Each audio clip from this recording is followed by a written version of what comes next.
بسم اللہ الرحمن الرحیم۔ درس قرآن کے پروگرام کیا کہتے ہیں قرآن میں خوش آمدید ناظرین۔ آج ہم سورہ بقرہ کی آیات 43 پڑھیں گے، جس میں ہم گفتگو کریں گے 3 موضوعات پر جو اس آیات میں اللہ پاک نے بیان فرمایا: اقامت صلاۃ کے بارے میں، ایتائے زکوٰۃ کے بارے میں، اور رکوع مع الراکعین پر ہم تفصیلی گفتگو کریں گے۔ اللہ پاک سمجھنے اور عمل کرنے کی توفیق عطا فرمائے۔ ناظرین، سب سے پہلے ہم اقامت صلاۃ پر بات کریں گے۔ ارشاد باری تعالیٰ ہے: وَأَقِیمُوا الصَّلَاةَ وَآتُوا الزَّکَاةَ وَارْکَعُوا مَعَ الرَّاکعِینَ۔ یہاں پر تو خطاب بنی اسرائیل اور خصوصاً ان کے مذہبی پیشواؤں کے ساتھ ہے کہ اے بنی اسرائیل، جو تم نے اقامت صلاۃ کو چھوڑا، مذہب میں دین میں اس کو وہ اہمیت نہیں دی جو اللہ نے دین میں اقامت صلاۃ کو دی ہے۔ ایتائے زکوٰۃ کا جو عمل تھا اس میں بھی تم نے غفلہ کیا، اور رکوع کرنے والوں کے ساتھ تم رکوع بھی نہیں کرتے۔ لیکن عموماً اس آیات میں ہر اس شخص کے لیے تعلیم ہے، نصیحت ہے، جو اللہ پر ایمان رکھتا ہے، اللہ کی کتابوں پر ایمان رکھتا ہے، اللہ کے رسولوں پر ایمان رکھتا ہے، اور اپنے آپ کو وہ مومن مسلمان کہتا ہے۔ یہودیوں کے بارے میں اللہ نے فرمایا کہ اللہ پاک نے ان کو اقامت صلاۃ ایسا عمل عطا فرمایا جس میں وہ اللہ سے بھی قریب ہو اور اللہ کے بندوں سے بھی قریب ہو، ان کے دنیا کے معاملات بھی سلجھ جائے اور آخرت میں بھی وہ کامیاب ہو۔ لیکن بعد میں ان کے ناخلف وارثوں نے اقامت صلاۃ کو بدل ڈالا، اس کو پوجا پاٹ کا ایک ذریعہ یا صرف اس کو پوجا پرستش کی شکل انہوں نے اور اس کو ضائع کیا۔ سورہ مریم کی آیات 59 میں اللہ پاک نے فرمایا: فخلف من بعدہم خلف اضاعوا الصلاۃ۔ پھر ان کے بعد جو بنی اسرائیل کے امام تھے، پیشوا تھے، فضیلت والے تھے، ان کے بعد آہستہ آہستہ ان کے جو ناخلف وارث تھے، غلط جانشین، انہوں نے اقامت صلاۃ کو چھوڑ دیا، ضائع کیا۔ واتبعوا الشہوات، اور اپنی خواہشات کے پیچھے پڑے۔ فسوف یلقون غیا، ان قریب ان کو ان کی سزا گمراہی کی شکل میں ملے گی، اور وہ بہت جلد گمراہی کے کھڈے میں گر جائے گی۔ اور پھر واقعی ایسا ہی ہوا، جو اقامت صلاۃ سے دور ہوتے گئے، اس عمل کو انہوں نے بدل ڈالا۔ جس طرح ہمارے ہاں اقامت صلاۃ ادائی نماز بن گئی، انہوں نے بھی اقامت صلاۃ کو صرف ایک ظاہری شکل دی، اور اس کی جو غایت تھی، جو اقامت صلاۃ کا مقصد تھا، جس طرح اللہ کے نبیوں نے اس کو عملی شکل دی تھی، جس طرح کا بیان اللہ نے ان کو کیا تھا، سب وہ بلا بیٹھے اپنی خواہشات کی خاطر اقامت صلاۃ کی شکل و حیت کو بدل ڈالا، اور پھر وہ گمراہی کے کھڈے میں گرے۔ حالانکہ اللہ پاک نے ان سے میثاق لیا تھا اقامت صلاۃ کے بارے میں کہ تم نے اللہ کی عبادت کرنا ہے، اللہ کے جو بندے ہیں ان کے ساتھ احسان کرنا ہے، ان کے حقوق کا تم نے پاس رکھنا ہے، اور اقیم الصلاۃ، نماز تم نے قائم کرنا ہے، وآتوا الزکاۃ، اور زکوٰۃ تم نے دینا ہے، ثم تولیتم الا قلیل، پھر تم نے منہ موڑا سوائے چند ایک کے، منکم تم میں سے، وانتم معرضون، اور تم ہو منہ موڑنے والے۔ گویا کہ وہ اقامت صلاۃ سے ہماری طرح، جس طرح آج ہم مسلمان، اصل جو نماز کا مقصد ہے، اس کی جو غایت ہے، ہم نے اس سے منہ موڑا، اقامت صلاۃ کو ہم نے نظر انداز کیا، اور اس کو ادائی نماز کی شکل تھی۔ یہ تمہیں بتاؤں گا کہ اقامت صلاۃ اور ادائی صلاۃ میں کیا فرق ہے، نماز پڑھنا کیا ہے، نماز کو قائم کرنا کیا ہے۔ انہوں نے بھی آہستہ آہستہ اقامت صلات کو اداء صلات میں بدل دی اور کچھ مذہبی رسوم انہوں نے اپنائے، پوجا اور پرستش کے کچھ انداز ظاہری ان کو اپنائے، اور جو اصل غایت تھی اس کو انہوں نے چھوڑ دیا، حالانکہ اللہ نے ان کو کہا تھا سورہ بینہ کی آیات 5 میں وَمَا أُمِرُوا إِلَّا لِيَعْبُدُوا اللَّهَ مُخْلِصِينَ لَهُ الدِّينَ حُنَفَاءَ، وہ امر نہیں ہوئے تھے لیکن اس بات کی کہ وہ صرف اللہ کی عبادت کریں گے، دین کو خالص کرتی ہوئی اللہ کے لیے یکسوئی کے ساتھ، وَيُقِيمُوا الصَّلَاةَ، اور وہ نماز کو قائم کریں گے، صلات کو قائم کریں گے، وَيُؤْتُونَ الزَّكَاةَ، اور زکوٰۃ دیا کریں گے، وَذَلِكَ دِينُ الْقَيِّمَةِ، سیدھا دین یہی ہے کہ وہ اقامت صلات کریں، وہ ادائیگی زکوٰۃ کا اہتمام کریں اور دین میں شرک کو نہ ملائیں، توحید میں شرک کو نہ ملائیں، اور دین میں اقامت صلات کی جو اہمیت ہے، جو مقام اور مرتبہ ہے، جو حیثیت ہے، اللہ نے فرمایا سورہ توبہ کی آیات 11 میں فَإِن تَابُوا وَأَقَامُوا الصَّلَاةَ وَآتَوُا الزَّكَاةَ فَإِخْوَانُكُمْ فِي الدِّينِ، جب تک یہ مشرک وہ توبہ نہیں کریں گے اے اللہ کے نبی، اے مسلمانوں، اور وہ تمہارے ساتھ مل کر اقامت صلات نہیں کریں گے، وہ زکوٰۃ کے نظام کو رائج نہیں کریں گے، زکوٰۃ نہیں دیں گے، ادائیگی زکوٰۃ نہیں کریں گے، وہ اس وقت تمہارے بھائی نہیں ہوں گے، اور جب انہوں نے توبہ کی، اسلام کی طرف آئے، اقامت صلات کی اور زکوٰۃ کی پابندی کے ساتھ ادائیگی کی، تو وہ تمہارے دین میں بھائی ہے۔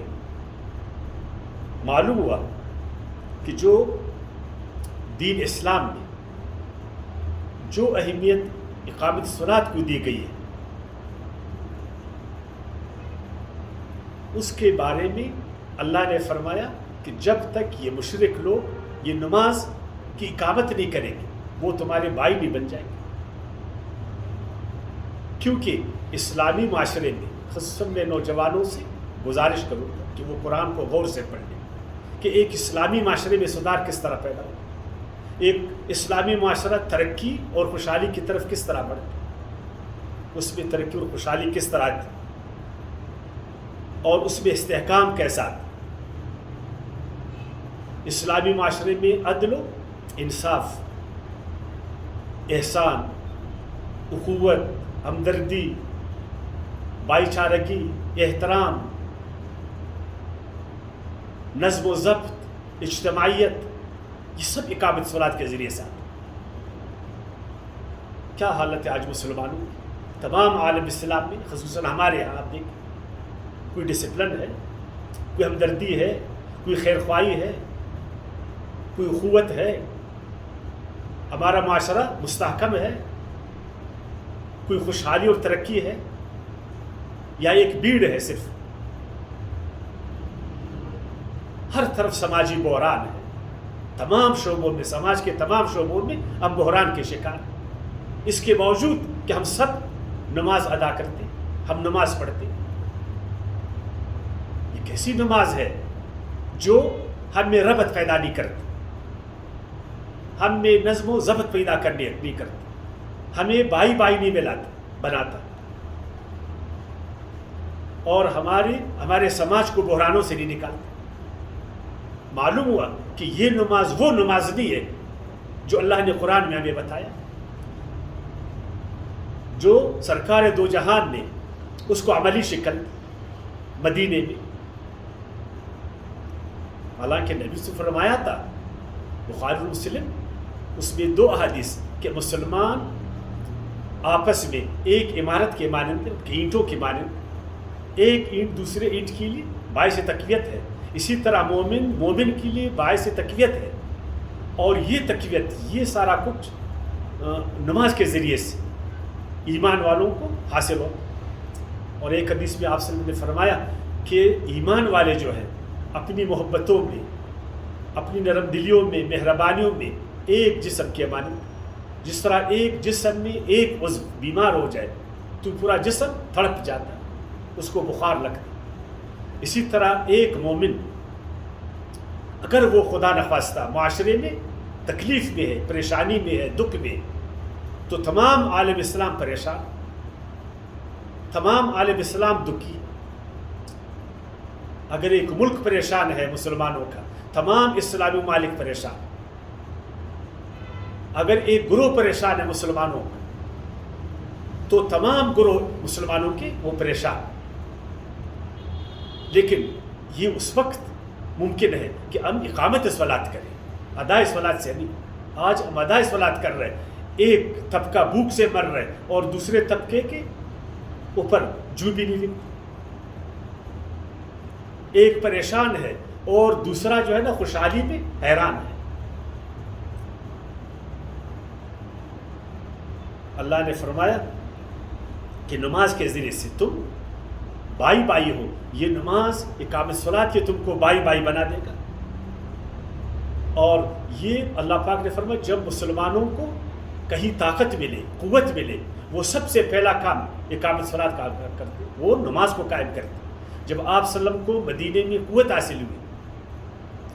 جو مکے میں نہیں تھی، تو آپ صلی اللہ علیہ وسلم نے مسجد نبوی میں اقامت صلاۃ کا عمل جاری فرمایا تاکہ اس عمل کے ذریعے سے مسلمانوں کے سارے مسائل حل ہوں۔ ان میں بھائی چارگی نماز کے ذریعے سے، اسی مسجد نبوی کے ذریعے سے پیدا ہوئی، اسی اقامت صلاۃ نے ان کو بائی بائی بنایا، ان میں نظم و ضبط پیدا کیا، ان میں خوشحالی اور ترقی لایا، ان کو استحکام دیا، ان میں ہمدردی پیدا کی اور ان کو ایک دوسرے کا بھائی بنایا، ان کا دکھ اور درد آپس میں شریک۔ اس لیے کہ آپ صلی اللہ علیہ وسلم نے مدینے میں جب آپ کو طاقت ملی تو آپ نے اقامت صلاۃ کو جاری فرمایا، اور حضرت شعیب علیہ السلام اسی نماز کے ذریعے سے، اقامت صلاۃ کے ذریعے سے اپنی قوم کی اخلاقی، فکری اور معاشی درستگی فرمایا کرتے تھے۔ سورہ ہود کی آیات 87 میں انہوں نے کہا قالوا یا شعیب اصلاتک تأمرک ان نترک ما یعبد آباؤنا او ان نفعل فی اموالنا ما نشاء۔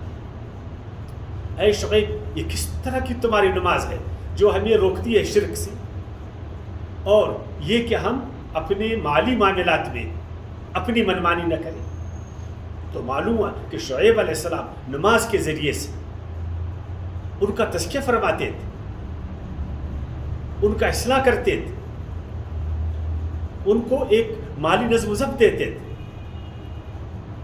اور آج ہمارے ساتھ کیا ہے؟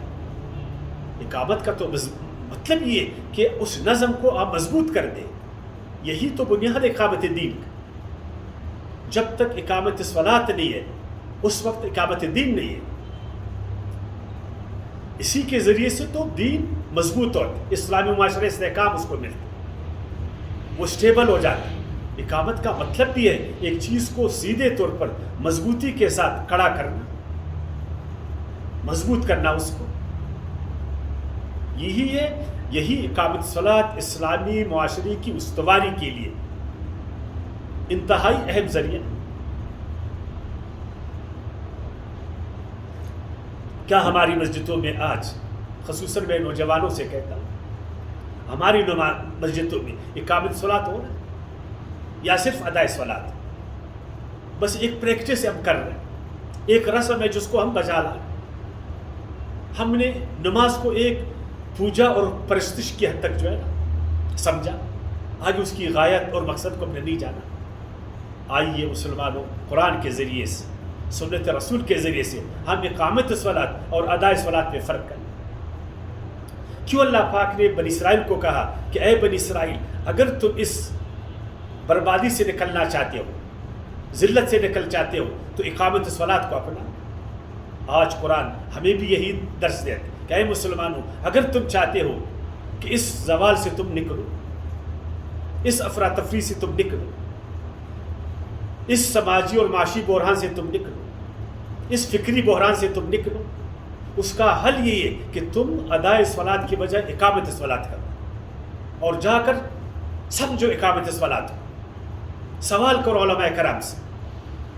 ان سے پوچھو کہ اقامت صلاۃ اور ادائے صلاۃ میں کیا فرق ہے، صلاۃ اور نماز میں کیا فرق ہے، کیوں مدینے میں اقامت صلاۃ نے اس زمانے کے مسلمانوں کو امام بنایا، خلیفہ بنایا،